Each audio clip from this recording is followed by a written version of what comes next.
This is a video about the brand new Pantheress album, Heaven Knows. This album came out on Friday, literally like 2 days ago. And I listened to it right at midnight as it came out, as I tend to do with a lot of albums. Because I was super excited for this. You know, Pantheress has been on my radar for probably around a year now, if I really think about it. Because she's super big, you know, on social media, on TikTok and stuff like that. But I never really gave her music a chance until maybe 2 months ago. I listened to her first mixtape, which was called To Hell With It. And I really liked it. I mean, I thought there was definitely some improvement there because it's her first, you know, project. But I liked what I was hearing.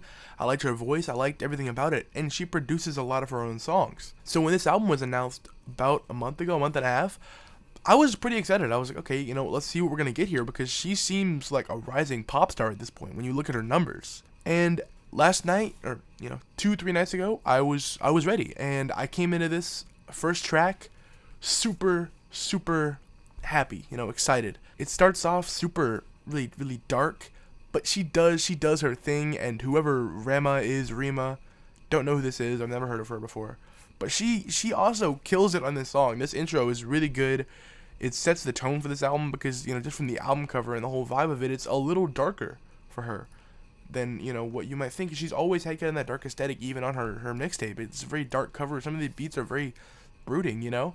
And it works really well with her voice. You know, it's a big contrast with her. She has a very high-pitched voice, you know? And True Romance, another just super good song. It's got a guitar melody. Her voice, again, sounds just great right here. And she's really showing off her talents, I think. She knows what she's good at on this album, and she's really just killing it so far.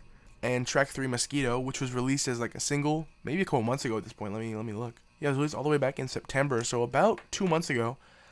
Super laid back, more laid back for this song. And she rides this beat super well as well. Super spacey synths and all stuff like that. I don't know. I just really like it. Track 5, Nice to Meet You, I was a little scared because Central C is like a New York drill artist, and I was like, there's no way he's going to work on a song with Pantheress. Or maybe he's from the UK. I forget. I don't care. Because I don't like drill. But he does his thing here. Again, it's so cool. Like, he did pretty good in a lot of, like, other, you know, kind of publications. People are saying, like, this song is terrible. Like, it's not that bad. Like, it's good. It's not bad at all. It's good. Like, I really like Central C on this song. I don't get the hate for it. Produced by Cash Cobain as well, who does work with Lucky and, you know, Trippy. Bury Me, featuring Kalila? Sorry if I'm mispronouncing that.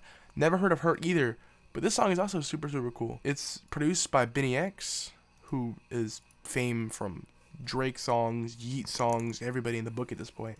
And it's awesome. There's a super cool bass that I assume he worked on, just knowing his kind of style. And the feature Kalila has this super like soft voice. It sounds like an early 2000s pop star almost. It's super cool, really great. Internet Baby. It's a switch up from everything else. It's really super catchy. She's talking about, you know, someone I guess she knows on the internet, maybe something like that.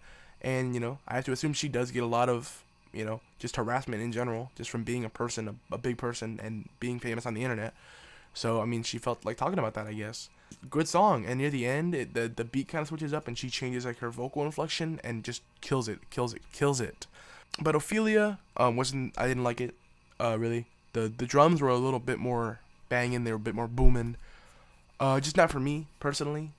You know, I just didn't personally like it that much. But it's really not that big a deal to me. Because track number 9, called Feel Complete, is a bit of a longer song, almost 3 minutes here. But, like, her voice sounds a little higher on this song. And, like, there's this super catchy lead synth that starts off the album. And there's, like, some almost Moog bass sounding synths on here. Just, it's so cool. I like it. I really like it. I don't know why. I really like this music, just in general, and it's not something you would think I like, considering, you know, he gives these things a 9 and these things 10s, but like this, I don't know why. It's just good music. It's super clean. It's super like fresh. She has this really nice, unique voice, and I think it probably comes from like my love of Daft Punk. Kind of feeds into this because it's dance music, I guess. I don't really know, but I just like this a lot. And Blue is probably my favorite on the whole album. I'm not even sure why. The synths are just great. Her voice is great, of course. You know what I mean? Just super awesome. Okay, you know, like, I don't. Feelings as well. Another super awesome song. The kicks are kicking on this one, and her voice is voicing. I mean, she just every song on here she kills it except for Ophelia, really in my opinion. And the kind of the closer, Capable of Love, it's got like choir noises on it. You know what I mean? And there's like super nice drums and there's electric guitars near the end. It's different. I think it's also released as a single. Cool. It's super cool. I like it. I love it. And of course, the infamous big chart topping hit from earlier this year, Boys a Liar Part 2 featuring Ice Spice to close off this album.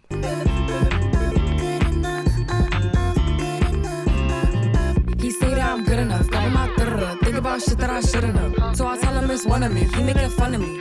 His girl is a bum to me, like that boy is a cap. Saying he home, but I know where he at. Like, almost as like a bonus track, like one of the best songs of all time, maybe in my opinion. Like up there with like Bohemian Rhapsody, maybe, because this song is just amazing. It's like gonna go in like the history books probably as like the greatest song of all time. It's like amazing. Just overall, on this album, the music does get like a bit repetitive with the drums and all. A lot of them are very similar. It's kind of breakcore sounding drums that are used on pretty much every song here. But it's also like unlike anything I've ever heard before. It sounds like almost futuristic, you know? She has this super high voice that like I said I've never heard before. I don't think anybody else really has. But there's like a lot of the beats here are like darker and like more captivating and interesting. This is an improvement from her last release 2 years ago. Like, this album was just super like dynamic and interesting and a change in a bit. Like, I'm super excited to see where she's gonna go because I'm sure she's not stopping here. Hopefully, like, I feel like she's gonna be like a huge pop star soon because like, she's amazing. She's awesome. You know what I mean? I'm gonna give this album an 8 out of 10. It's amazing. It's awesome. It's super cool.